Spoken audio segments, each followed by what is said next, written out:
con ustedes.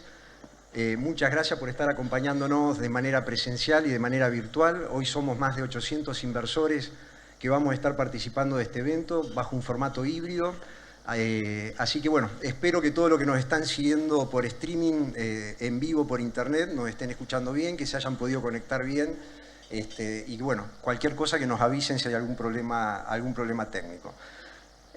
Antes de arrancar con la charla de hoy, queríamos compartir con ustedes un video que realmente nos llena de orgullo. Es un video institucional en el cual buscamos reflejar nuestro propósito y nuestra visión como compañía en nuestro manifiesto marcario. Ustedes saben que MegaQM es una gestora de fondos que busca contribuir al desarrollo del mercado de capitales y al progreso del país, gestionando de manera asertiva activos de calidad. Así que los invito a ver el video, dura 1 minuto y luego arrancamos con la charla.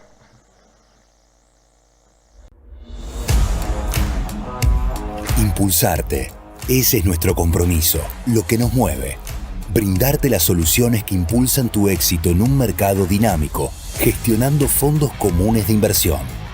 Nos define nuestra trayectoria, nuestra visión y conocimiento del mercado, la innovación en productos, la evolución tecnológica y la agilidad de nuestros procesos. Nacimos de un hecho inédito. La alianza de 2 de los grupos financieros más grandes de Argentina, unidos para liderar el futuro de la industria de fondos. Liderazgo que se sostiene con valores sólidos, solvencia, cercanía, trabajo en conjunto y compromiso.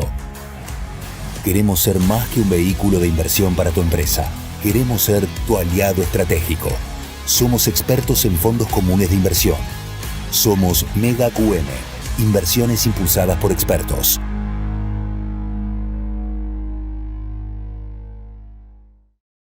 Gracias al equipo de marketing de GCT y de MegaQM que nos ayudaron a transmitir en 1 minuto el ADN marcario de MegaQM.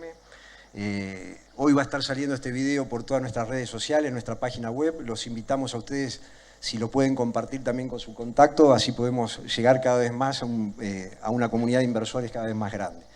Así que bueno, vamos a arrancar con la charla de hoy. Yo me imagino la ansiedad que tienen todos ustedes. Arrancamos esta semana con un resultado electoral realmente inesperado, sorprendente, por lo menos para el mercado, con lo cual hoy estamos transitando un contexto de alta incertidumbre, en donde nos parecía oportuno poder invitar a uno de los analistas más prestigiosos que tiene Argentina, que es Carlos Pagni, cita obligada los lunes a la noche en su programa de Odisea de La Nación Más. Así que le doy la bienvenida a Carlos Pagni para que se sume a brindarnos la lectura de la realidad que está haciendo de todo este contexto político que está transitando Argentina. También nos va a estar acompañando Isela Contantini. Isela es directora de MegaQM y CEO del grupo GCT. Bienvenido Isela, bienvenido Carlos. Espero que disfruten mucho de esta charla que vamos a tener con nuestros inversores. Los invito a subirse.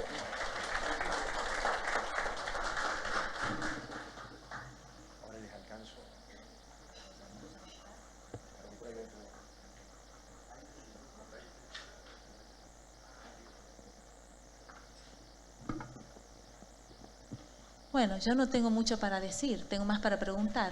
Así que, Carlos, creo que no hay mucho título para esta charla. Creo que vos lo vas a poder decir o dejar al cierre de tu charla cuál sería el título de nuestro evento.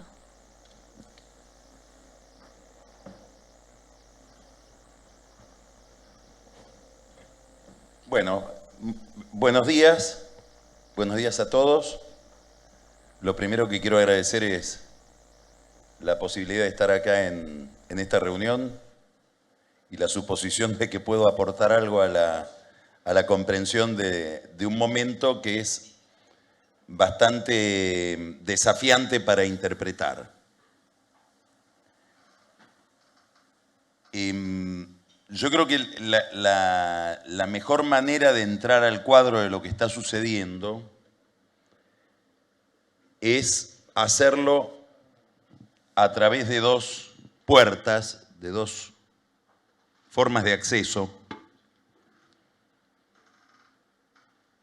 que probablemente no son las más frecuentes cuando uno consume información.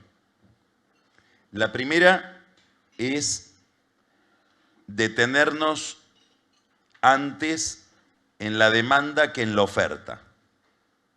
Es decir, mirar más o prestar atención a lo que está pasando en el público, en la ciudadanía, en la sociedad, más que interpretar los movimientos de los políticos que le ofrecen a esa ciudadanía candidaturas, programas, estructuras, política.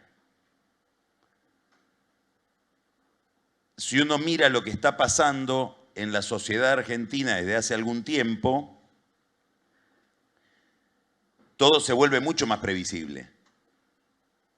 Y los cisnes negros se van blanqueando en la cabeza de uno. Resulta más obvio. Esto vale para lo que pasó y vale para lo que va a pasar. No sabemos qué es lo que va a pasar, pero sí sabemos a qué cosas hay que preguntarle, cuáles son los interrogantes que hay que formularse para imaginar escenarios distintos respecto de lo que puede pasar. Y eso no se hace preguntándole al político. Lo que hay que mirar es a dónde mira el político, que es al electorado. Finalmente son los movimientos del electorado los que deciden los movimientos de la estructura. Esta es una de las puertas de entrada. La otra tiene que ver con la duración. Yo creo que también hay otro impedimento para entender lo que pasa hoy en la Argentina, que es estar demasiado cerca del diario, estar demasiado cerca del noticiero. Y ese movimiento cotidiano, la histeria de la información, de las peleas, de lo que pasa, de las decisiones, de las candidaturas, impide ver. Es como si yo esta imagen la quisiera ver todavía más cerca de donde estoy. Bueno, se me vuelve muy confusa. Para ver esto yo me tendría que alejar. Y ahí sí adquiere una configuración más clara. Y eso es mirar las cosas en una duración más extendida. Entonces, a mí me gustaría básicamente en esta introducción que vamos a hacer a la conversación que vamos a tener, hacer algunos comentarios o plantearles algunas observaciones de cosas que ustedes ya conocen, pero que son tan obvias que, como todo lo obvio, uno deja de tomarlo en consideración cuando interpreta un fenómeno.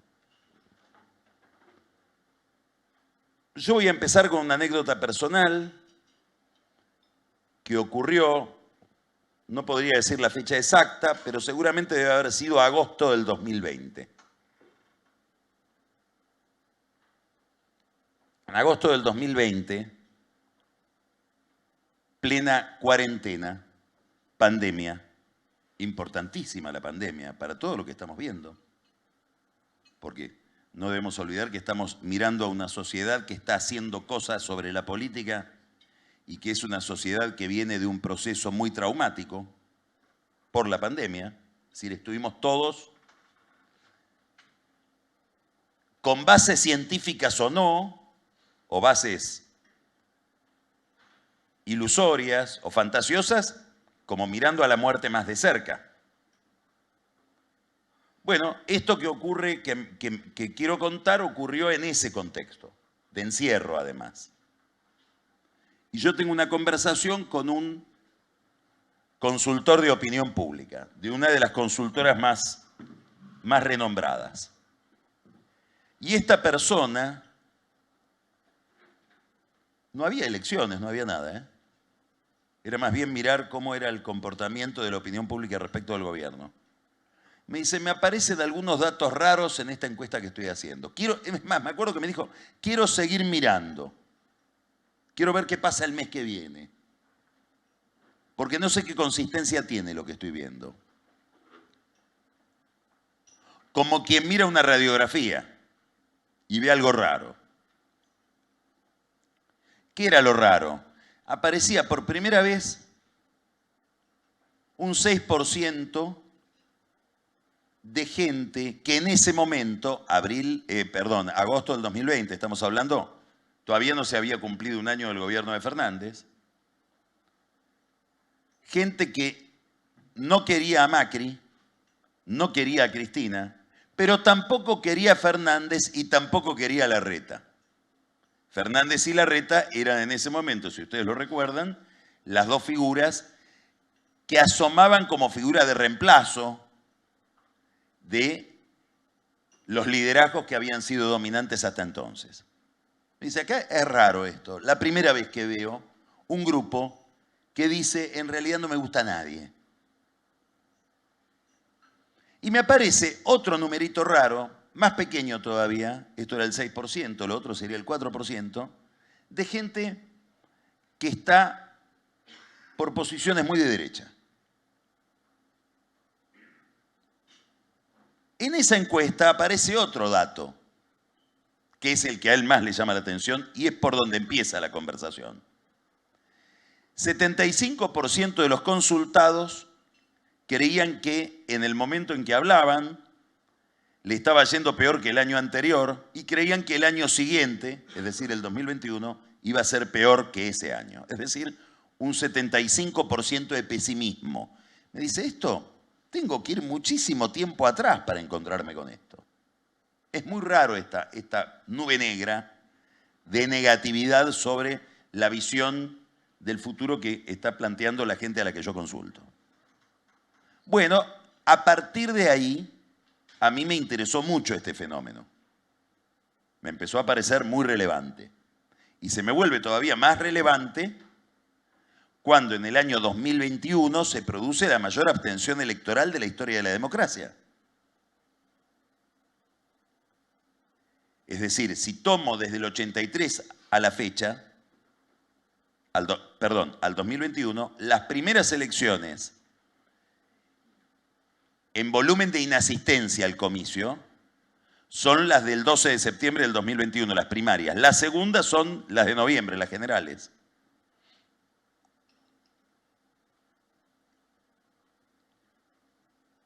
Entre 2019 y 2021, lo que se llamaba Frente de Todos, que dadas sus dificultades, su ADN marcario debió llamarse ahora Unión por la Patria, le tuvieron que cambiar la marca. Dato principal, ¿no? Dato muy importante. No terminaron el gobierno y hubo que cambiarle la marca a una marca pensada para estos 4 años.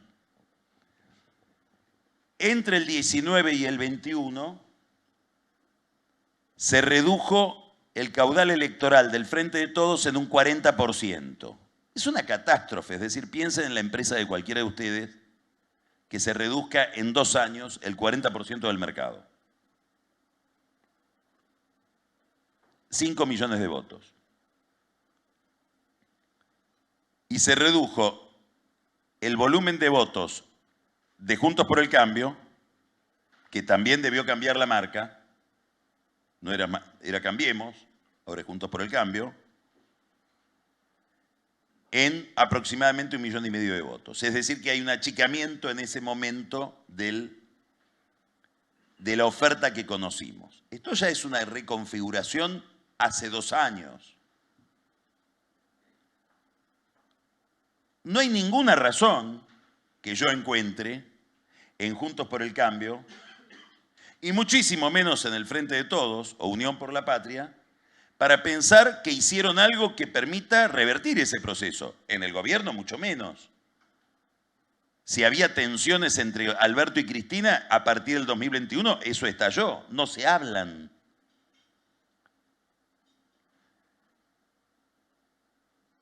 Y la economía no ha hecho más que empeorar. Sobre todo, un fenómeno, que es el poder adquisitivo del salario, que de todos los motivos que determinan el voto, daría la impresión de que es el más importante. Dije algo incorrecto. Dije el poder adquisitivo del salario. Y es el poder adquisitivo del ingreso, porque hay una masa enorme de gente que no tiene salario, que tiene ingreso, que no está dentro de las paritarias. Y esa es la que más se deterioró. Esa tuvo un derrumbe en sus ingresos. Y es la que vota al gobierno. O es el voto de los sectores más humildes.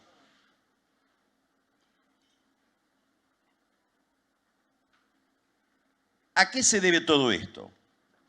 A que estamos en un momento de la civilización occidental, ya no es un problema argentino, donde está en crisis una institución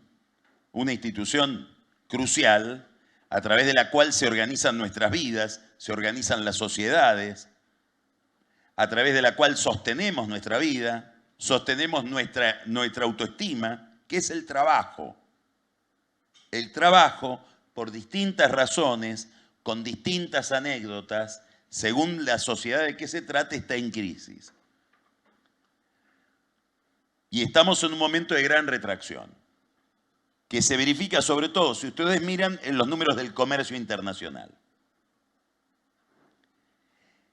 Esto hace que la democracia, que es un sistema de reglas, empiece a ser vista también como una especie de proveedor de contenidos. Daría la impresión de que no es solo un sistema de reglas, que para que esas reglas sean entendidas como razonables, alguna buena prestación económica me debe dar. Debe garantizar un piso de bienestar. Y si no garantiza un piso de bienestar, en las sociedades, en Estados Unidos, donde tomaron el Congreso, en la República modélica del mundo, en Italia, donde aparecen fenómenos radicalizados de derecha, igual que en Francia, en España, donde no logran armar una estructura política desde hace años, bloqueados, parecía que ahora no viene el PP tampoco. En Brasil ni que hablar, en Ecuador, en Chile, en Perú y en la Argentina, empieza a haber una sospecha respecto de la democracia, respecto del sistema, que se manifiesta en esos números de abstención. ¿Por qué entre nosotros? Bueno, porque venimos de la crisis de la pandemia. Pero a su vez la pandemia está inscripta en una crisis que nació en abril del 2018, con aquella corrida con la que empieza todo el final del gobierno de Macri. Les debo recordar que desde abril del 2018, abril del 2019, abril del 2020, 2021, 2022, 2023 y más, es decir, hace más de 5 años, nosotros estamos hablando en materia económica de una agenda absolutamente anómala, que ya naturalizamos. Problemas con el dólar, problemas con el pago de los servicios públicos, alta inflación, problemas de empleo, problemas de abastecimiento, con las importaciones. A eso se le agrega un colapso en las exportaciones por la sequía. Bueno, debo recordar que eso no es normal, pero duró mucho tiempo. Ahora, si miro para atrás, un chico hoy de 20 años o una chica de 20 años que tenga memoria histórica o memoria política desde hace 10 años, desde los 10 años, que es lo que más o menos pasa, nunca vio crecer al país.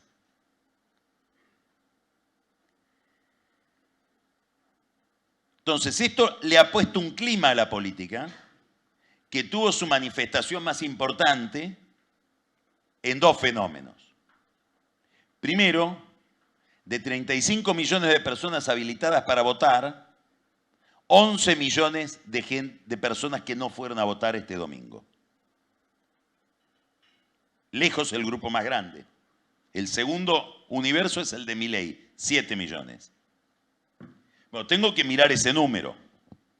En ese número está el desencanto, que veían todos los encuestadores que hacen encuestas cualitativas a lo largo del último año. Yo sigo a uno, que a mi juicio es el mejor, que es un español, señor mayor, psicólogo, que se dedica desde hace 20 años a venir a la Argentina, trabaja para un grupo político a indagar qué hay en la cabeza de la gente, se hace pasar por un profesor que no tiene nada que ver con la política, y en el mes de septiembre, octubre del año pasado me dice, nunca vi lo que estoy viendo ahora. Que es que la gente la hago hablar, él no le hace hablar de política, le hace hablar de cómo le está yendo en la vida, después se mete en la política, y la gente llora. Irremediablemente llora. Empiezan a contar lo que les pasa y cuentan la anécdota de que llevaron al hijo a pasear y le pidió ir al cine y no lo pudo llevar al cine, entonces se quebró. O de que no sabe cuándo va a volver a ver a sus nietos porque el hijo se fue del país a vivir a otro lado. O que le tuvo que decir a su familia que hay que reducir la cobertura médica de la obra social o de la prepaga porque ya no se puede pagar. O sacar a su hija de la universidad privada para mandarla a la pública. Este es el anecdotario permanente de muchísima gente que está fisurada, emocionalmente fisurada. Nunca vi yo, desde el año 83 a la fecha, una elección donde el componente emocional sea tan importante. Esto se manifiesta en 11 millones de votos que no estuvieron en la urna, de gente que no fue a votar, y se manifiesta en 7 millones de votos para un candidato que logra, en este grupo de gente o en gente que está mal, logra la magia de la representación, que es Milei. ¿Por qué digo que logra la magia de la representación? Y acá está el problema que comentábamos con Isela antes de entrar acá al escenario. En el fondo es el problema del liderazgo, es el problema de la representación. El representante, a mí no me gusta recurrir a la etimología de las palabras porque no siempre sigue expresando lo que expresaban las palabras antes, pero el representante es alguien que representa, que vuelve a presentar, que presenta a otro. Es el actor Anthony Hopkins que me presenta, me vuelve a presentar a Hamlet. Y yo miro si lo presenta bien o no. Ahí está si es buen actor o no. Si veo a Hamlet en Anthony Hopkins. O veo otra cosa. Si veo otra cosa es un mal actor. Esto es la política. La política es ver si el político me representa a mí. Si me veo en él. Si entiendo lo que hace, si me parece natural lo que está haciendo, si es lo que haría yo, o no, o si hace cosas que ya no entiendo cuáles son. Los políticos que están muy ligados al marketing y han apostado al marketing, a mi juicio excesivamente, estudian lo que piensa la gente, lo que siente la gente y trata de explicar esto, de representar, de aplicarlo. Y yo veo muchos políticos que me dicen o tratan de decirme que entienden lo que me pasa. Milei es distinto. A Milei da la impresión de que le pasa lo que me pasa a mí, no que entiende lo que me pasa. Yo les voy a contar una anécdota, lamento porque podría contar anécdotas de muchos, pero como la más clara que tengo es de Patricia Bullrich, pierde Patricia Bullrich en la anécdota. Yo la entrevisté hace poco en la televisión, hará 4 semanas. No hablamos antes de la entrevista, digamos, arrancamos en el aire. La noto que está con ganas. Le digo, Patricia, ¿estás entusiasmada? Sí, me dice, estoy entusiasmada, aunque la gente está muy mal. Yo digo, qué error el que acabas de... Pensé, no se lo dije, qué error el que acabas de cometer. ¿Cómo vos? Entonces vos no sos la gente. La gente es otra cosa, distinta de vos. Bueno, acá está el problema.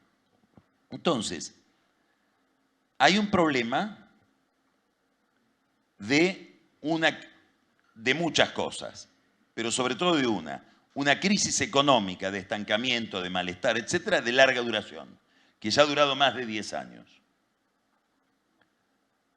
Las crisis económicas son como una especie de papel de tornasol que ponen en evidencia otras cosas, que probablemente sin crisis económicas no nos importarían tanto. La corrupción, las distorsiones institucionales, etcétera, etcétera. Entonces, la política nos devuelve, la democracia nos devuelve una imagen desagradable.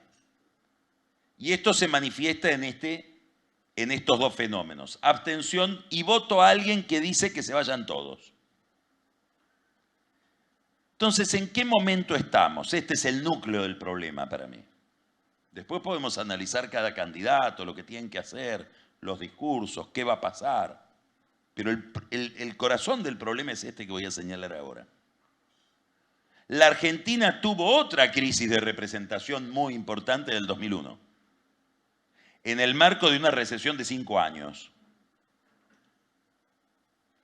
que terminó, era el que se vayan todos, con un porcentajes que en aquel momento asombraron de negatividad electoral, es decir, de ausentismo, de voto en blanco y de voto impugnado, deliberadamente impugnado. ¿Se acuerdan que la gente ponía el dibujito de Clemente, el retrato de San Martín? A lo largo de 20 años, la sociedad argentina o la política argentina se dio 2 instrumentos, 2 canales para recomponer ese vínculo entre representantes y representados. Uno se llamó kirchnerismo, que es un sujeto político que intenta una renovación dentro del peronismo, transformar al peronismo. En ninguno de los 2 casos quiero abrir juicio de valor, son 2 cosas objetivas. Y el otro es el macrismo, que intenta renovar al no peronismo. Ambos arraigados en sectores sociales distintos y con 2 visiones ideológicas de los problemas, del país, del futuro, totalmente distintas. Y en su polarización y en su contradicción cubrieron todo el panorama. Esto es lo que se está agotando. La magia de poder recomponer el vínculo entre la política y la gente, que ensayó el kirchnerismo con algún éxito y que ensayó el macrismo con algún éxito, ya no funciona. Y ya no cubren todo el panorama. Ese 6% de la encuesta de agosto del 2020 que decía ni Cristina, ni Macri, ni Larreta, ni Fernández, ahora es 11 millones de personas que se abstienen y Milei. Y estos 2 bloques que cubrían todo se achicaron. Y ya tenemos no 2 grupos, sino 4 grupos. Un grupo que se abstiene, el grupo de Milei, el grupo de Juntos por el Cambio y el grupo de Unión por la Patria.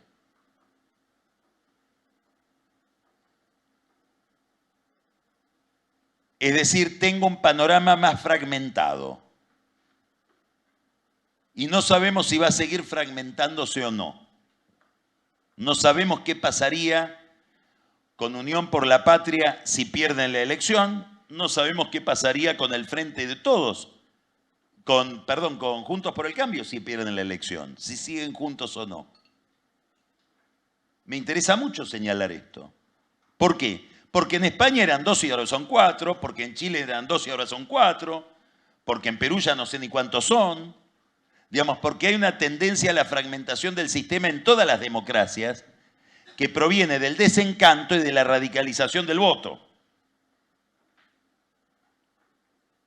que genera fugas en los bloques más importantes. Fugas hacia Milei en el peronismo y en Juntos por el Cambio, fugas hacia la izquierda, fugas hacia la abstención.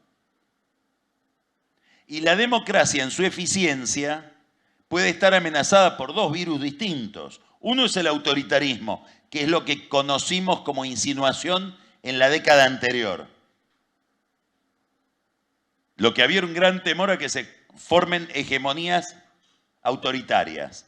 El kirchnerismo cuando Cristina saca 54% de los votos, el chavismo, Evo Morales, Correa. Hoy el problema es otro. Hoy la democracia está afectada en todos estos países por la fragmentación, porque terminen siendo estéril, porque no hay una masa de poder suficiente como para poder generar las políticas que le devuelvan a la economía alguna vitalidad. No sé cómo va a ser el Congreso que viene, pero seguramente va a ser menos homogéneo que este. Entonces, la pregunta de esta elección, ¿cuál es?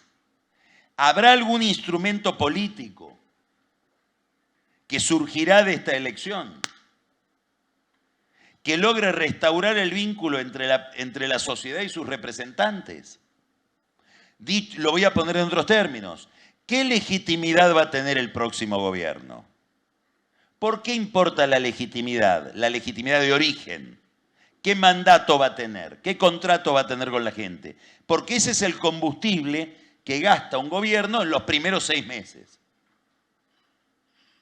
Vive del cheque que le dieron, del crédito que tiene abierto y lo va consumiendo. Y si al cabo de esos 6 meses, u 8 meses, 6 meses lo digo simbólicamente, el combustible que me estoy gastando por el lado de la legitimidad no lo recupero por el lado del ejercicio político, digamos, lo voy a decir muy sencillo. Si los votos que me dieron, que los puedo ir perdiendo, no los recupero bajando la inflación, recuperando el nivel de normalidad de la economía y poniendo un horizonte donde la gente crea que esto va a estar mejor y que el año que viene va a ser igual que este, no peor, no pido que sea mejor, igual que este, no peor, bueno, vamos a otro problema. Vamos a un problema de inestabilidad del próximo gobierno. No sé si está claro lo que estoy planteando. Esta es la cuestión. Todo lo demás son actores que se recortan y operan sobre este telón de fondo.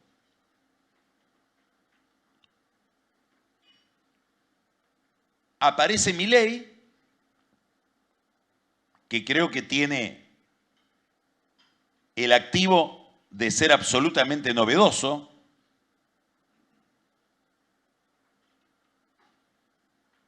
Esto que voy a decir va a resultar raro, pero si uno se pone en el clima de aquella época, Kirchner tenía algo de eso.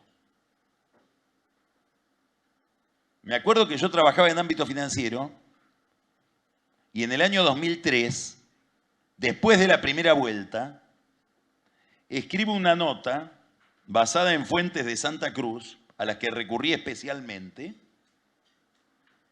y la nota se llamaba El Planeta Kirchner.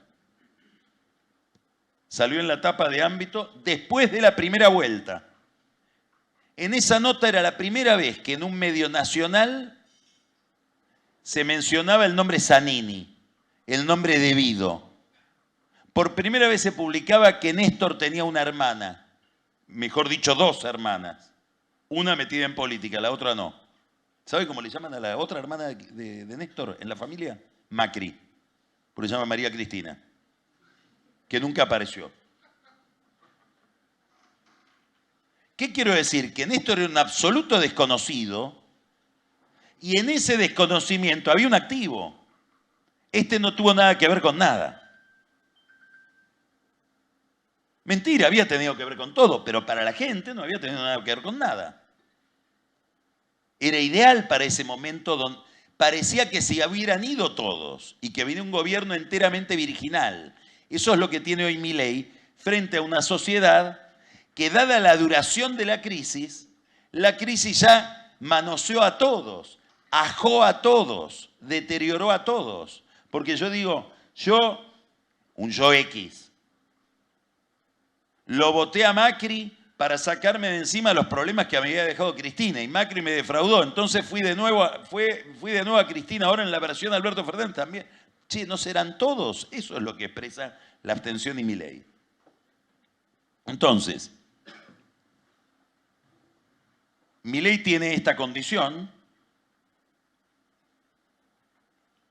y tiene el éxito que tuvo este domingo, muy ayudado, extraordinariamente ayudado, por la crisis del peronismo.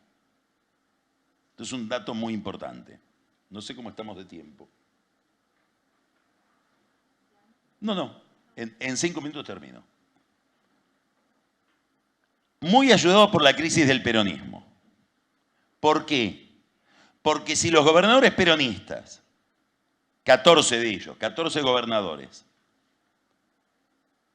no todos peronistas, pero el núcleo central peronistas, no hubieran decidido desentenderse de la suerte nacional de su partido, dejar solo a su candidato, el que fuera, terminó siendo Massa, para salvar su ropa antes, y hacer elecciones provinciales antes, Milei no hubiera tenido estos resultados.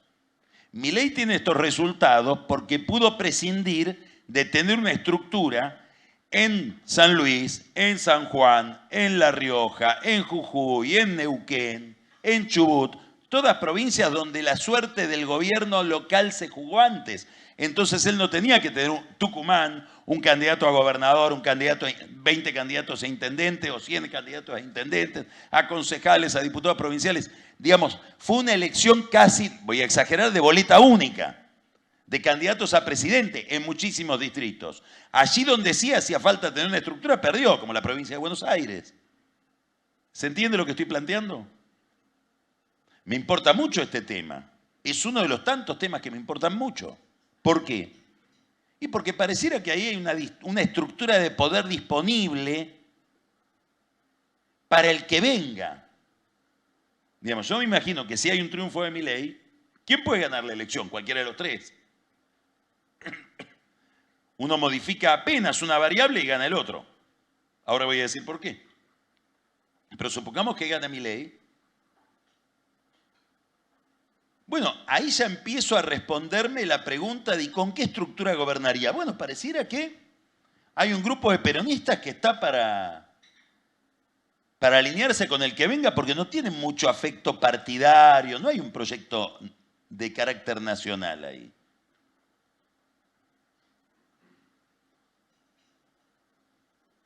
Milei está en un buen momento. Tiene dos eslogans que funcionan maravillosamente. Uno es contra la casta. Es decir, es un eslogan absolutamente demagógico. Dios, Milei es una nueva forma de populismo. En el sentido de que nos ofrece soluciones simplificadas para los problemas, para problemas muy complejos. El problema de la política es la casta, que hay una casta, punto. Liquidemos a la casta. Bueno, quiero ver cómo gobernás sin la casta, porque ¿sabés qué? El Congreso es casta y es uno de los poderes de la Constitución. Digamos, la Constitución establece que para sacar leyes hay que pasar por una casta, dicho en los términos.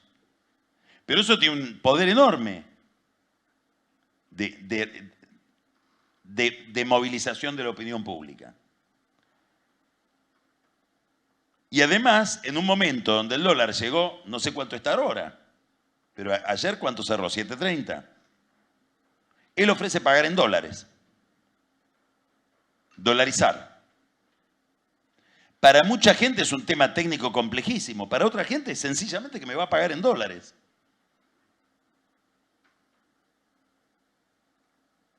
Ayer había un tuit muy divertido de un gran tuitero que decía: Milei, ser pobre en dólares. Massa, ser pobre en pesos. Patricia, ser pobre en 2 monedas.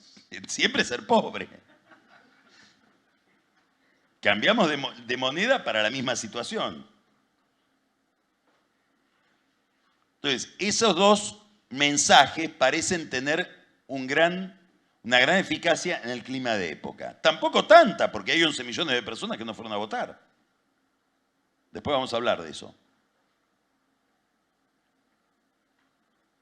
El éxito embellece. Entonces, Milei el viernes, él creía que estaba en el mejor de los casos en 27%. Sacó 30%, pero ayer estaba en 37%.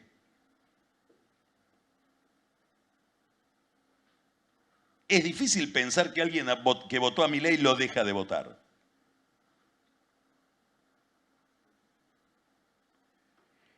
Él crece con el tipo de cambio, con el blue.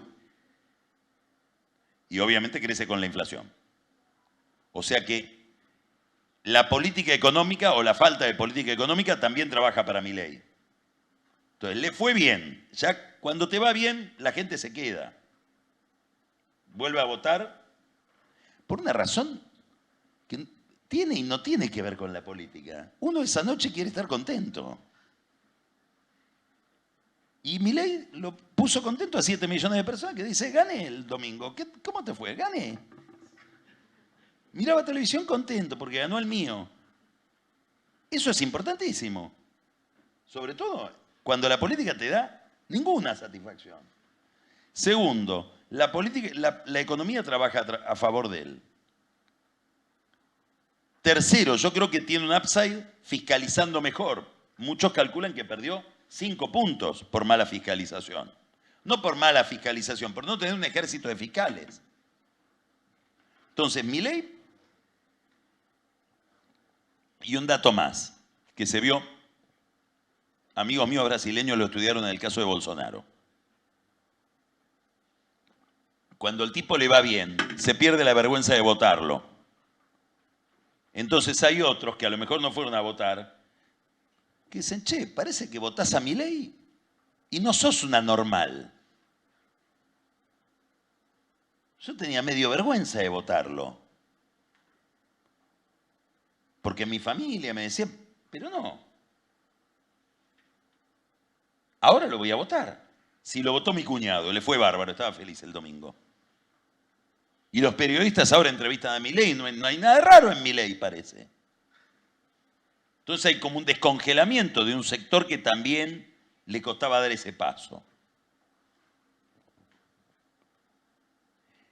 Massa, obviamente está en una pésima situación, porque representa un mal gobierno,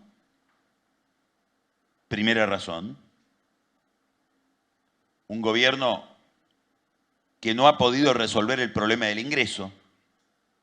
Esto es determinante, sobre todo entre los más pobres. La única encuesta que se hizo en Villas, presencial, que la hizo un experto en conurbano que es Rodrigo Sarazaga, amigo de Isela, y que cerró 3 días antes de la elección, 4 días antes de la elección esa encuesta, yo ahí ya vi, digamos, por eso debo confesar que no me sorprendió tanto lo de Milei. ¿Por qué? Porque Milei, entre los menores de 25 años de las villas de emergencia del AMBA, tenía 21% de los votos. Y Massa tenía 25%. Y en el universo completo de la villa, Massa tenía 36%, en lugares donde el peronismo ha tenido siempre 70%. Entonces acá hay un problema, era obvio que iba a pasar algo. No es tan negro el cisne. Es negro porque uno podía pensar, bueno, 25, gran elección. 30, ahí sí me sorprendo.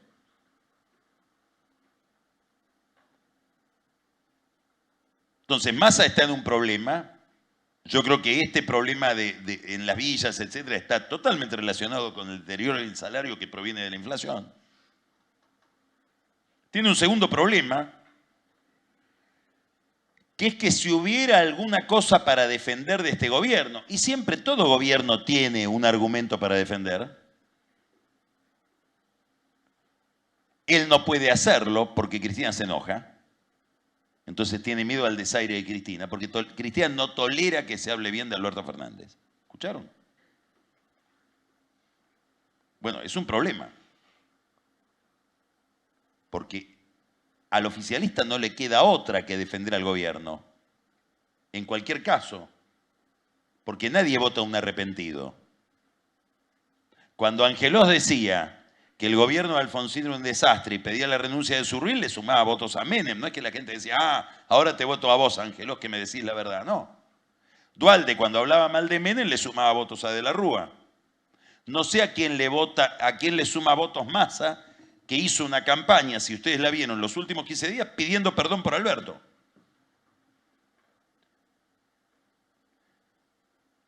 Massa tiene 2 salidas. Bueno, tiene 2 salidas.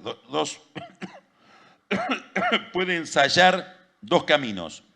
El primero, que lo inició el domingo a la noche, muy parecido al de Pedro Sánchez en España. Debemos defender a la democracia del fascismo. ¿Qué es el fascismo? Todo lo otro. Que vienen por nuestros derechos. Hubo un debate muy interesante entre Lali Espósito y Carolina Píparo. En serio lo digo que fue interesante. Todavía no vi a los políticos en esta discusión. Lali Espósito tuitea, vienen por nuestros derechos. Y Carolina Píparo le dice, ¿qué derechos? Si la gente no tiene esos derechos que vos estás diciendo. Recorre un poco los barrios. No, nuestro derecho al trabajo, no hay trabajo. O es malo el trabajo. Nuestro derecho a la salud, vienen por nuestro derecho a la salud. Preguntarle a la gente a la que yo pretendo representar, que son los más humildes. Píparo. Pero Massa va a ir por ese discurso. Viene el fascismo a conculcar nuestros derechos. Y va a tratar, habrá que ver si logra algo de esto, refidelizar a los intendentes que le cortan boleta en contra. Eso es dificilísimo, porque el intendente te da la boleta que le pedís. Es decir, el intendente sondea y dice, ¿qué le gusta a la gente acá? A la gente le gusta Milei, te doy Milei. ¿Vos me votarías a mí con Milei? Sí. Bueno, entonces, ¿por qué voy a renunciar a mi voto?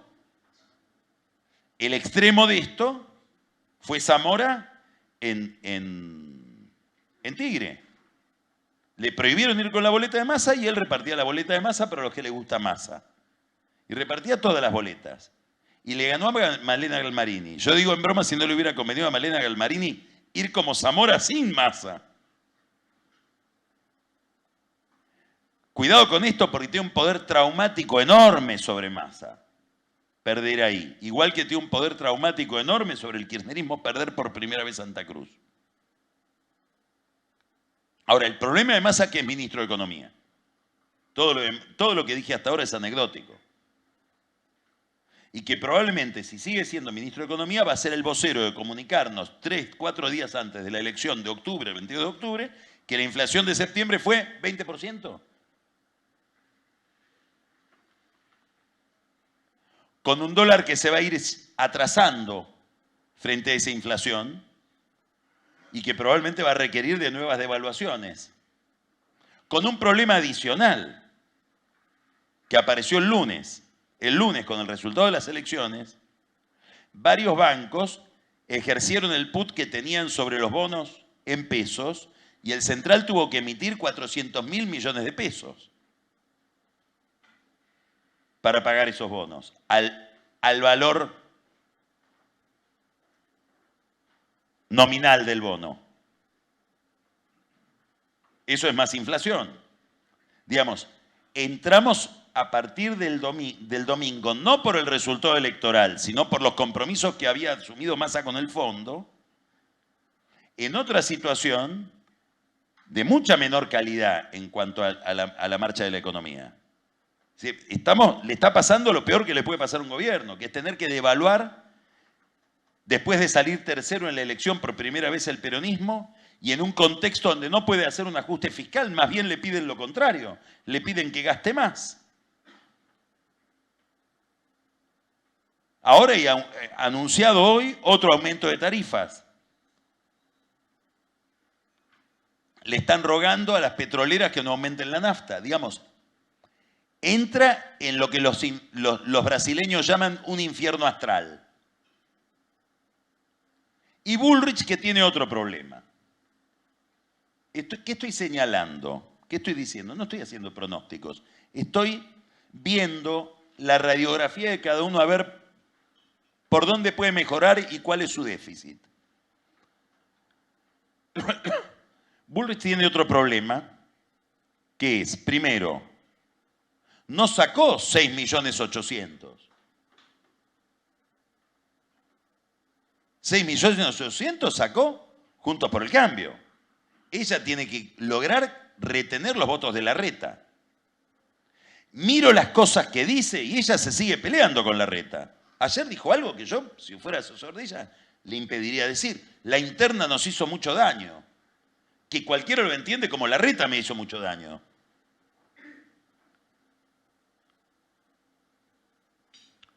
Y tiene que hacer algo, que es lo que le dijo Durán Barba a Novarecio el lunes a la noche. Creo que está muy bien lo que dice. Las elecciones son un sistema. ¿Qué quiere decir que son un sistema? Que las cosas no son lo que son. Son lo que son y lo que las otras le dejan ser. Entonces Bullrich, que era halcón hasta el domingo de la noche, ahora es paloma frente a Milei. Ahora quedó en el centro. Y era el cambio. Cosa que le molesta muchísimo a Macri, que emite señales de que está mucho más contento con Milei que con Bullrich.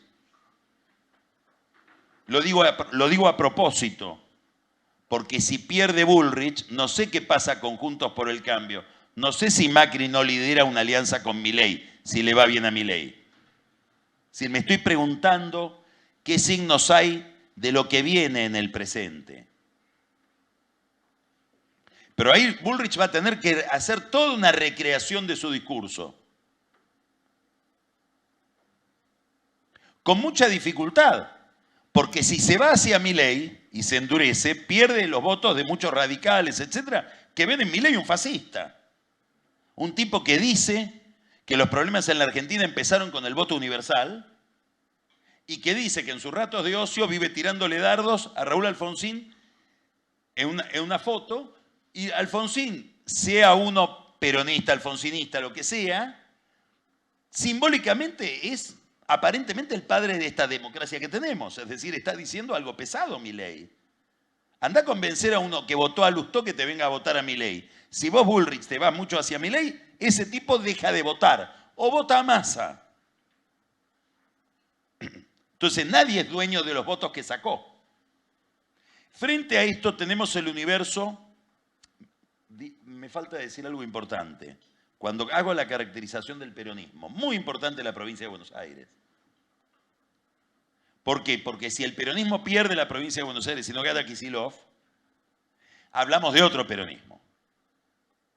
Donde va a haber ese peronismo, pido perdón para los más jóvenes, va a ser un peronismo muy parecido al del 83, cuando pierden frente a Alfonsín. Entra una convulsión interna donde Cristina la va a pasar muy mal, porque la van a convertir, no alcanza Massa para explicar la derrota, mucho menos Alberto, van a ir a Cristina. Cristina, vos nos llevaste en este ciclo de liderazgo a esta derrota y va a haber un proceso interno que le va a dar al gobierno que esté en la Casa Rosada 6 meses de gobernabilidad.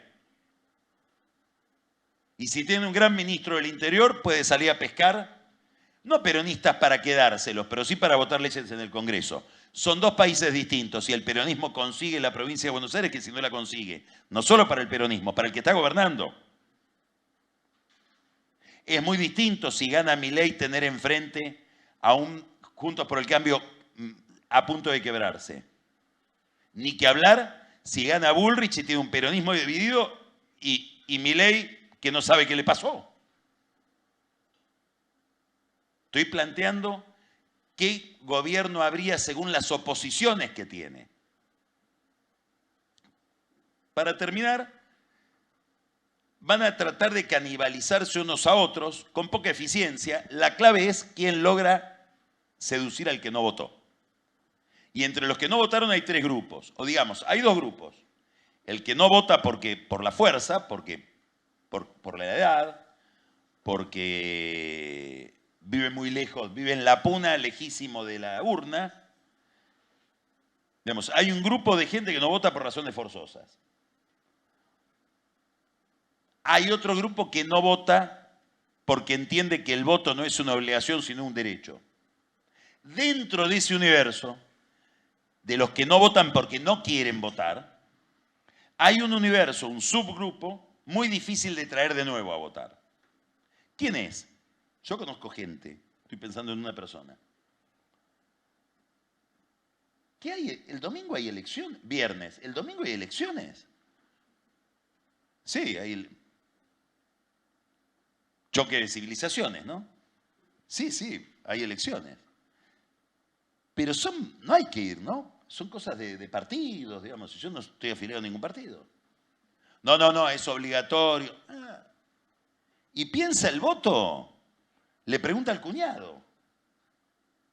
¿A quién hay que votar? Estos son millones de gente muy normal. Se dedica al deporte, a la familia, a llegar a fin de mes, a conseguir trabajo. Miran series. Hay otro universo que no, que está ultra politizado.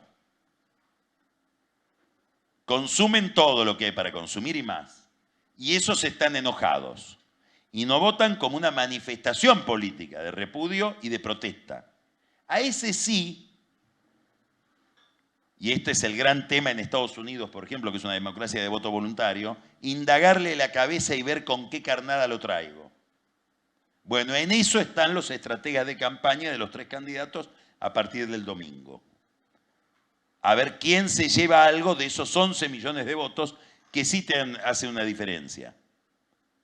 En una elección, y termino con esto, de mucha incertidumbre, ¿por qué? Porque Milei sacó 7 millones, Juntos por el Cambio sacó 6.800, es decir, 200.000 menos, y Massa sacó 6.400, es decir, 400.000 menos que Juntos por el Cambio. Digamos, cualquiera puede, con muy poco, superar al otro y entrar al balotaje.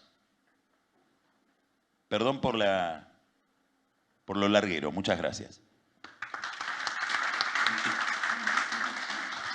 Bueno, Carlos, la verdad, fantástica. Creo que podríamos estar 2 horas más escuchándote. Yo voy a abrir a preguntas. Voy a dar el micrófono acá adentro. Tengo una pregunta para comenzar. Espero hacerla breve a mi pregunta. Hablaste mucho de la ausencia de votantes, ¿no? Y ausencia de votantes en las PASO. Pero si nosotros nos vamos a las provincias, vemos que para diputados tuvimos ausencia, como creo que Mendoza, La Pampa, sí, 38%, Mendoza. Tuvimos Misiones, 50% de ausencia para votar a diputados. Entonces, a tu punto, lo que no lo llamo no es la generación, pero es el grupo millennials que votaron, tiene realmente esa cosa de decir el sistema político no me representa. Yo no me asocio, no me relaciono, y lo vemos cuando vamos a los diputados, que ya es una representación todavía más grave de lo que vemos, porque no están en el Congreso, no nos representan de ninguna forma para representar a las leyes. Cuando uno piensa que tenemos 2 meses nomás, de agosto hasta octubre, nosotros estamos acá tratando de entender qué va a pasar. Te veo ir hacia la pregunta que yo no quiero formularme. Bueno, si la tenés la respuesta, no importa. Pero 2 meses, considerando que hoy está esa crisis del entendimiento de por qué votaron a Milei, por qué todavía votan a Massa con el nivel de inflación que hay, qué pasó entre Patricia y Horacio, cómo se van a armar las alianzas políticas.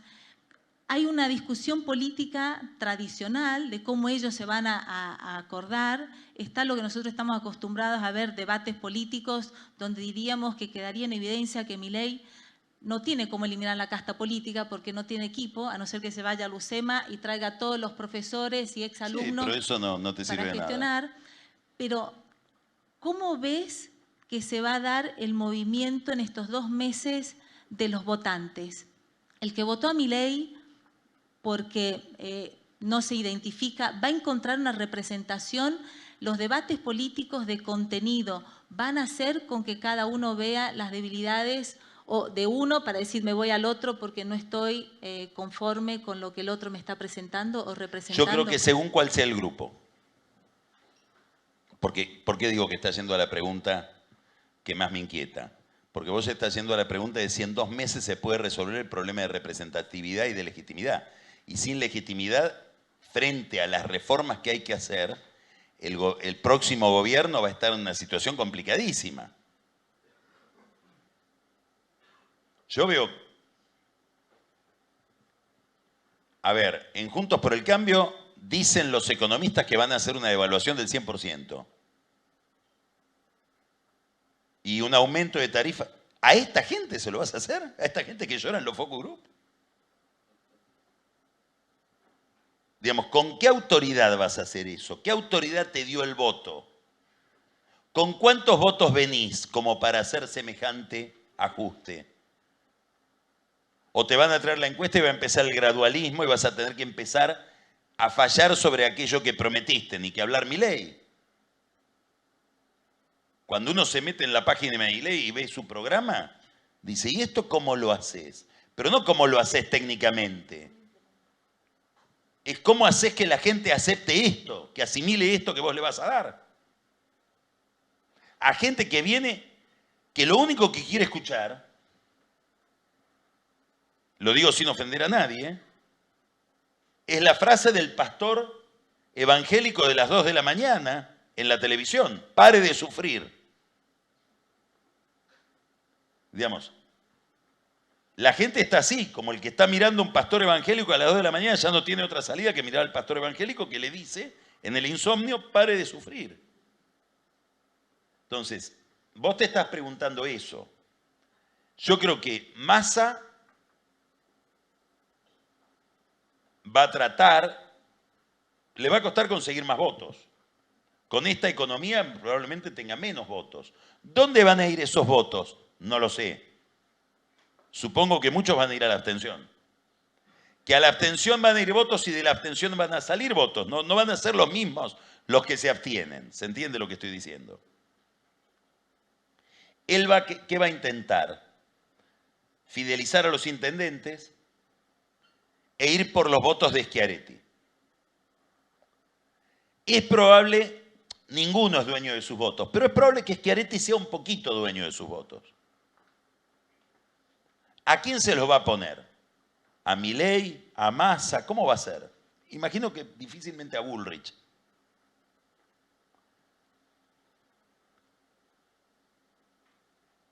No me imagino que Massa tenga un derrumbe electoral, porque hay una estructura peronista que le garantiza un mínimo de votos y un relato, que es que los otros vienen a quitarte el trabajo.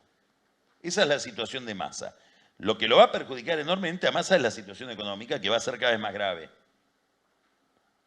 Eso no necesito explicarlo acá. Bullrich.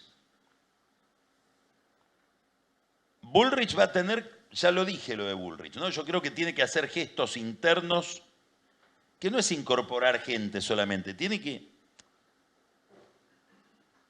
ponerse muy por encima e incluir a todos. Y encontrar un discurso. El discurso que le sirvió para llegar hasta el domingo es un discurso que no funciona más en este nuevo escenario. Esto es importante. Las elecciones, la general respecto de las primarias, el balotaje respecto de la general, no es el alargue de la elección anterior. Es una elección que empieza de nuevo. Porque los protagonistas son otros, los agrupamientos son otros, por lo tanto los discursos son otros. Pero en el caso de Bullrich, la novedad de Milei, la posibilidad de que Milei llegue, la deja ella como esa serie que uno empezó a ver, la siguió todo, y ya está mirando la 5ª temporada. Sí, la sigo mirando porque quiero ver cómo termina, pero no estoy tan enganchado. Ya la vi. Va a ser muy importante, ella quiere anunciar un gabinete ahora. Va a empezar a dar nombres. Melconian en Economía, probablemente la Espina del Banco Central, seguramente Pinedo en la Cancillería, Dante Sica en el Ministerio de Trabajo. Son los nombres, López Murphy en Defensa, son los nombres que están circulando con bastante verosimilitud. Todo armándose, no tomen esto como que es el próximo gabinete de Bullrich. De todo lo que nombré no hay nada que me sorprenda. Y en general hay gente de 70 años. Entre 55 y 70. Bueno, quiero ver si Bullrich no corre el riesgo, con Milei ahí, de convertirse en una especie de dirigente radical, del partido radical. Respetabilísimos. Pero Ernesto Sanz, que a uno le encanta ese tipo de político, pero no sé si mueve el amperímetro del que no va a votar o del que se está yendo con Milei. Y Milei creo que tiene una fisura. No creo, corrijo, porque lo que veo yo importa nada. Soy uno más. Lo que dicen los focus group. Cuando uno va a ver el voto de Milei en el focus group, en general los mileístas, no los que votaron a Milei, los que militan a Milei, los que están fascinados con Milei, son tipos muy retraídos, que no hablan, hasta que uno les nombra a Milei. Y ahí se encienden. Y creen que Milei, primero ya lo dije, no los va a ajustar a ellos, va a ajustar a la política. A diferencia de Bullrich, que gran diferencia entre la imagen de Milei y Bullrich. Bullrich me va a ajustar a mí. Milei no, me va a vengar a mí contra los políticos. Y además es el único que tiene la varita mágica de la economía, que es la dolarización. Milei sabe cómo salir. Esa es la convicción que hay sobre Milei. Ahora, cuando indagás un poco más, que es lo que hacen estos expertos, aparece una pequeña duda. ¿Y la estabilidad emocional de Milei? ¿Cómo es eso? Digamos, ¿soporta esa psicología el estrés de la presidencia en un país endiablado? Yo creo que los estrategas de campaña de los otros dos, sobre todo, van a tratar de pincharlo para que se vuelva loco. Lo otro es el comportamiento de la economía, que va a volver a la gente también cada vez más dócil frente a un ajuste. Digamos, vamos a llegar a la elección con un gran dolor de muelas, sácamelo como sea. No, pero mirá que te tengo que, sin anestesia. Eso es más o menos las estrategias que yo veo, los problemas que veo que van a tener cada uno en su campo. Lo de la vulnerabilidad de Milei en cuanto a que es un tipo que se exalta demasiado, puede ser un problema para él. Sobre todo ahora que lo empezás a ver como presidente, no como una estrella de rock que movía gente en los barrios. Ahora va a manejar plata. Entonces también eso cambia, ¿eh? Bueno, gracias. ¿Preguntas? Tenemos un micrófono allá atrás. Dejaste a todos sin palabras. Andrés. Bueno, buen día, Carlos. Buen día. Buen día, Isela. Consulta, Carlos.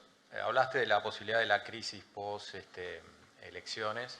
Quería consultarte si es posible, primero, alguna alianza entre los participantes de la elección con anterioridad a las elecciones, y si ves que se podría precipitar la crisis política antes de las elecciones por la evolución de la economía que mencionabas. Gracias.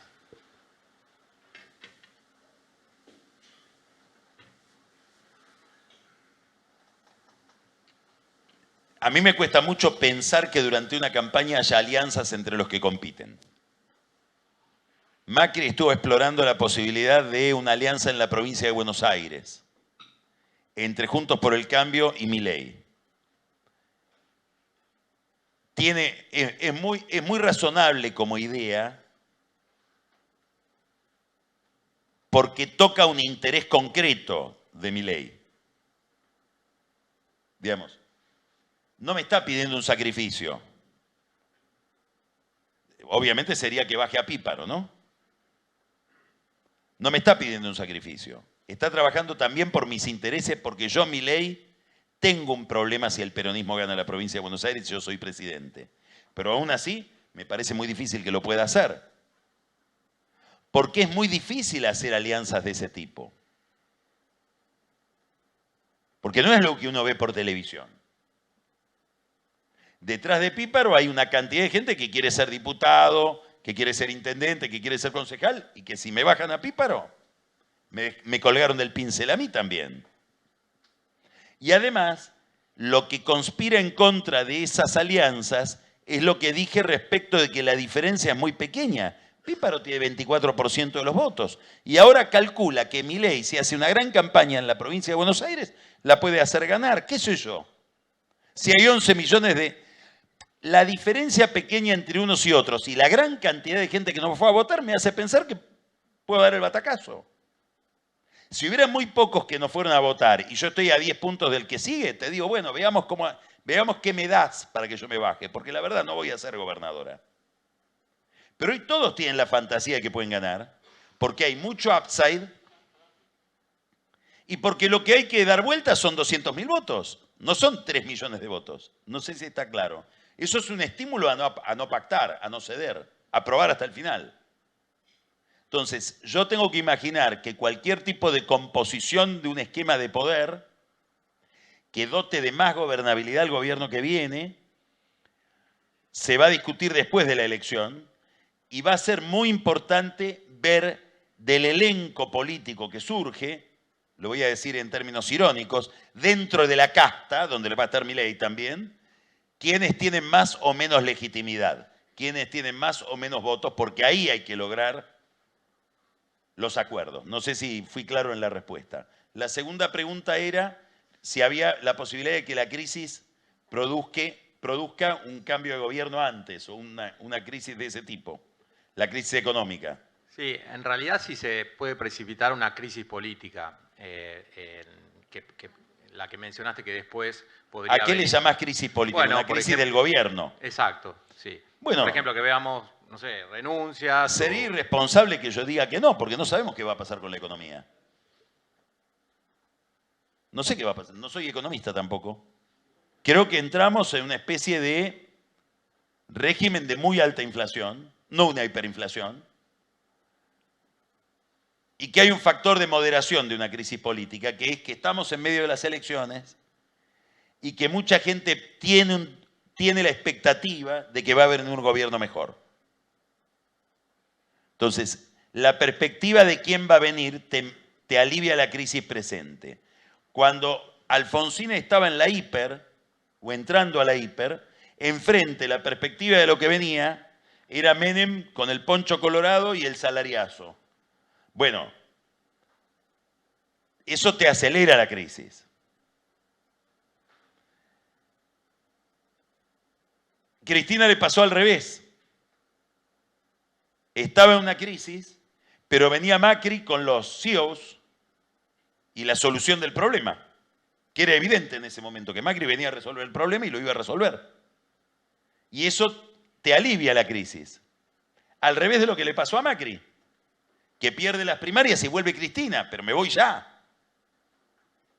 Empeora todo. Entonces, las expectativas respecto de quién va a ser el próximo gobierno y con qué ideas económicas vienen, medio que le juegan a favor al gobierno.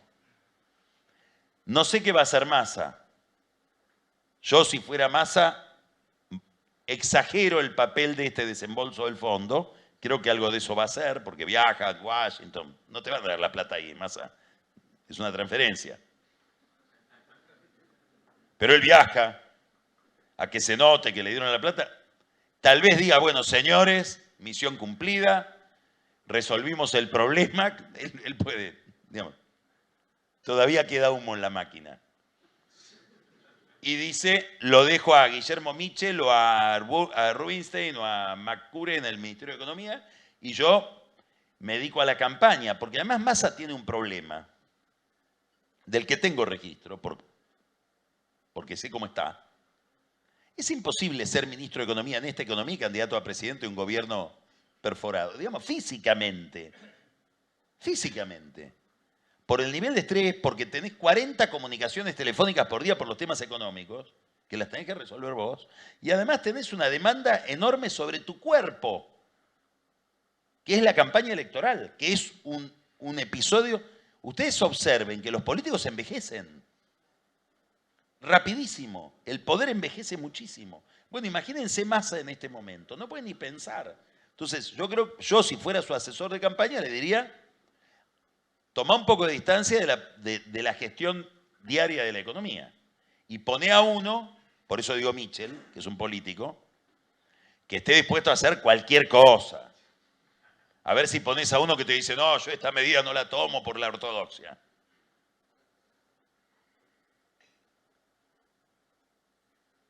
Igual no me animo a darte una respuesta, como es obvio, de que eso que vos decís no va a pasar. Ahí va el micrófono. Carlos, ¿cómo percibís el voto a Larreta? ¿Se dispersa o queda dentro de Juntos por el Cambio? Yo creo que Patricia Bullrich tiene muchas posibilidades de retener ese voto. Porque es un voto que no iría a Milei y me cuesta pensar que vaya al peronismo, no digo Massa. al peronismo, al gobierno, al kirchnerismo, me parece que no le tendría que resultar tan difícil a Patricia Bullrich retenerlo. Pero tiene que hacer cosas para retenerlo. Y yo la veo desenfocada en este momento. Muy preocupada en ser la líder de Juntos por el Cambio.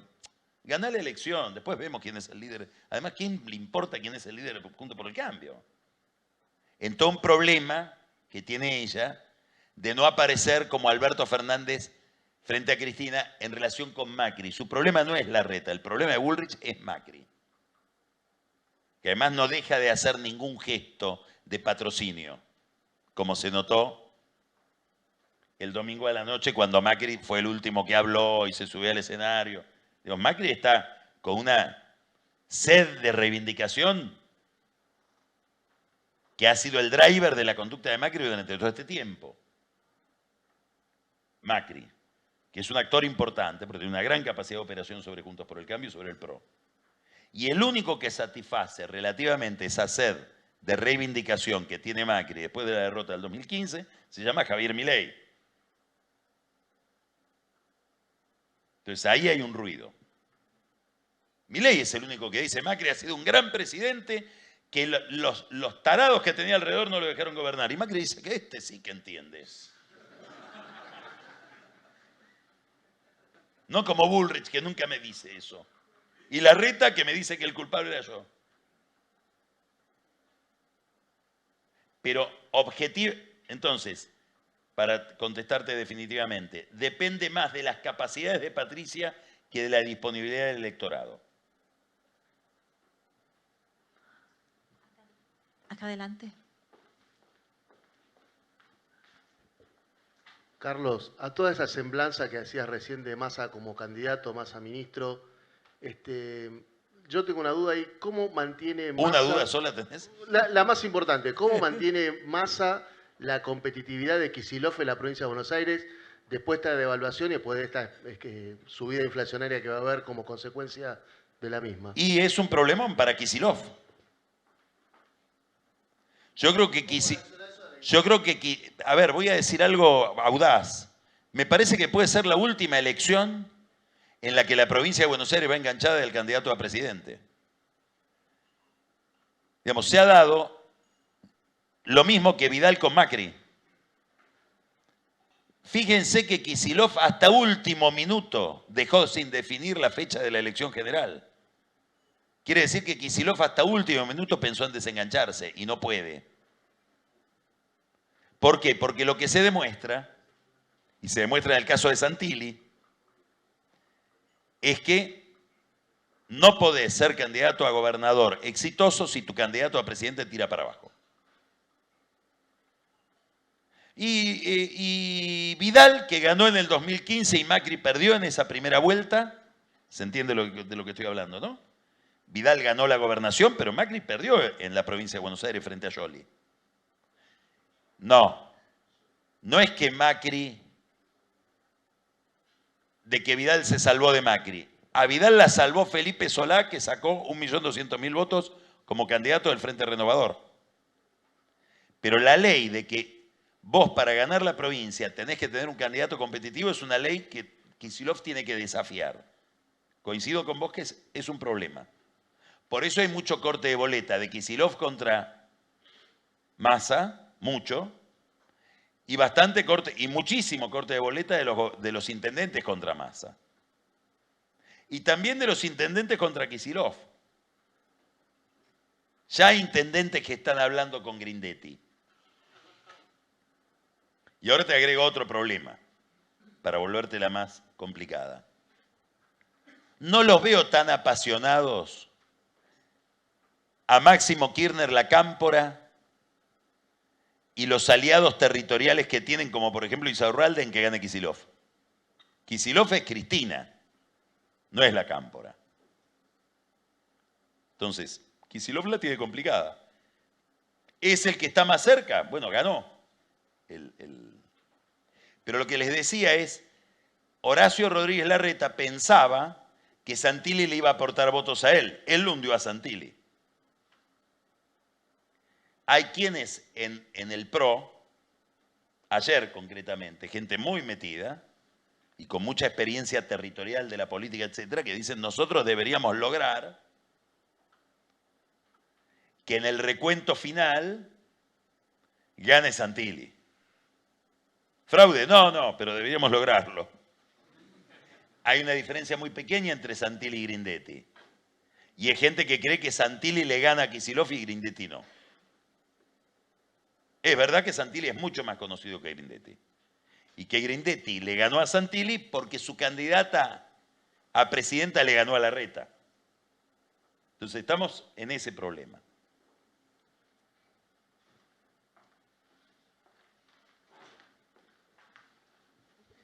Buenos días, Carlos Eisera, y cómo andan todos. Voy a hacer una pregunta sobre el análisis de masa de votos a Milei, ¿no? Fue mucho más competitivo de lo previsto y hubo gente que lo votó a modo de castigo y que por ahí se asustó. Dijo, opa, esto que... ¿A quién? A Milei, digo, me refiero a la masa, al conjunto de votos. No, me refiero al conjunto. Y hubo otras personas, que son muchas, que no lo votaron pensando que no era competitivo. Pero ahora que es competitivo dicen, ok, me gusta.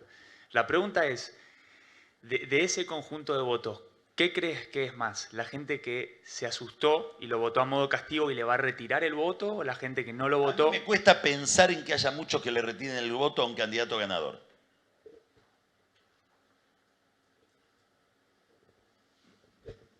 Pero por ahí las estimaciones... Puede haber un grupo que se asuste frente a la caracterización que hagan otros de Milei. Y si Milei aparece como muy loquito, como muy desequilibrado, como muy exaltado, puede ser que haya gente que dice, no, mirá, la verdad, lo estoy conociendo ahora. Digamos, me encariñé antes de conocerlo, ahora lo estoy conociendo. Más me parece gente que se vuelca a Milei. Digamos, tiendo a pensar que a Milei hay más factores para que le vaya mejor que para que le vaya peor. Hay más upside. Claro, por eso digo que va a haber una circulación dentro de los que se abstienen. Una pregunta, mi pregunta sería, hacerme un análisis de Malamud, no sé si te llegó. Sí, no sé a qué te referís, pero lo conozco a Malamud. Pero bueno, decía, como que le da una probabilidad de que si ganase Milei va a pasar algo a la peruana, que lo van a derrocar, o sea, lo afirma con bastante probabilidad. Eso no lo sabemos. Yo creo que Milei tiene un problema... Me tiene que demostrar que no tiene un problema de estabilidad emocional. Voy a terminar con algo que es bastante audaz, irreverente hacia Milei, probablemente incorrecto. Yo vi algo muy impactante. Vengo viendo muchas entrevistas a Milei, había una muy importante con Novarecio, pero vi la que le hizo Fantino el lunes a la noche, donde Milei se pone a llorar por la amistad con Fantino. Y se pone a llorar cuando recuerda a Mauro Viale que está en el cielo. Y le regala a Fantino su discurso del domingo a la noche, y se produce toda una escena entre ellos ahí muy personal, que no tiene nada que ver con la política. Y cuando Milei explica por qué él está en ese programa y por qué recuerda a Mauro Viale, dice, porque ustedes me consideraron a mí. Cuando todo el mundo me menospreciaba, ustedes me dieron un lugar. Vos, Ale, vos hiciste una advertencia de cómo se iban a meter conmigo, con mi vida personal, etc. Por eso estoy acá. Porque son los únicos que me reconocieron. Lo dice de una forma que uno dice, este muchacho es un muchacho totalmente fisurado, con una demanda de reparación infinita, y por eso gana, porque la gente está igual. Digamos, conecta con algo que conoce perfectamente, que es una sociedad que siente que la clase política le hace bullying, y a él le hacen bullying, le han hecho bullying. Ahora, esto implica una fragilidad que cuando estás en el gobierno, digamos, no te tiene que importar nada. Ni la muerte de un hijo, como demostró Carlos Menem. Y siguió gobernando. Entonces, ahí hay un problema. ¿no? La gente a lo mejor detecta ese problema. Lo que dice Malamud es cierto, que lo dije al comienzo. Las democracias no se ven afectadas solo por autoritarismo, es decir, por gran concentración de poder. También las puede afectar la gran fragmentación de poder, donde no puedo hacer nada. Entonces la gente está esperando que le resuelvas la inflación, que le resuelvas el problema del trabajo, que le resuelvas los problemas muy básicos que tiene y no se pueden poner de acuerdo en el Congreso para sacar las leyes, se bloquean, la Corte te voltea el decreto que hiciste. Digamos, ¿puede pasar eso? Claro que puede pasar.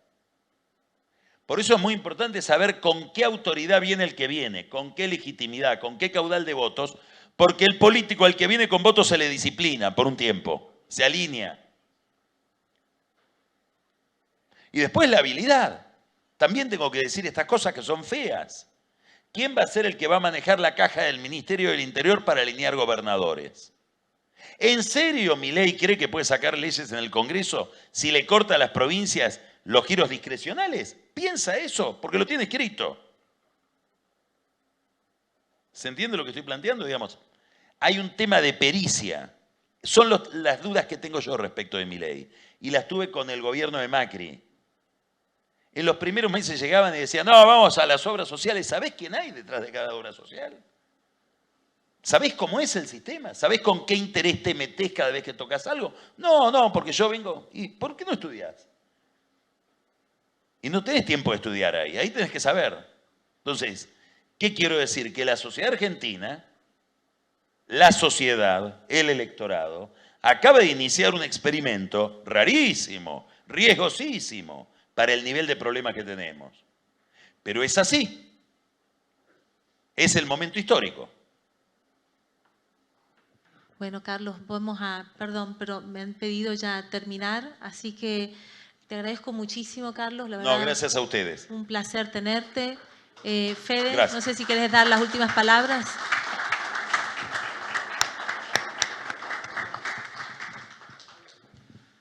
Muchas gracias, Carlos. La verdad fue brillante la exposición. Nos vamos con más preguntas que respuestas, porque la verdad nosotros de nuestra compañía estamos viendo que la economía se viene desordenando cada vez más y esperábamos que el orden político que podía traer este proceso electoral contuviera ese desorden económico. Y bueno, todavía no pasó. Todavía eso no pasó. Hablaste de más fragmentación, baja representatividad, poca adhesión política hacia los políticos. Bueno, complejiza mucho más ese panorama.